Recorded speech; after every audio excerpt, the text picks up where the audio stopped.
हुकूमत पेट्रोलियम शयुनि जी क़ीमतुनि में 32 रुपया फ़ी लीटर वाध करे अवाम ते महांगाई जो बम किराइण जो फ़ैसिलो कयो आहे। इम्कान आहे त उन ते अमल दरामद 16 फ़रवरी खां थींदो। पेट्रोलियम लेवी डीज़ल ते बि 10 रुपया फ़ी लीटर वाध कई पई वञे। अहिड़ी तरह मजमूई तौर ते 50 रुपया फ़ी लीटर इज़ाफ़ो थींदो।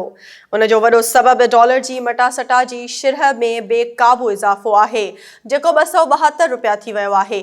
लाॻापियल इख़्तियारनि ऐं इंडस्ट्रियल ज़रियनि मूजिबि पेट्रोल जो अघु 12.8 सैकड़ो वाध सां 281.87 रुपया ऐं डीज़ल 12.8 सैकड़ो वाध सां 262.8 रुपया फ़ी लीटर 295.64 रुपया थी वियो आहे। गासलेट जो तेल 217.88 रुपया फ़ी लीटर, लाइट डीज़ल 196.90 रुपया फ़ी लीटर हूंदो। इहे क़ीमतूं टैक्स जी मिक़दार ते ॿधल आहिनि।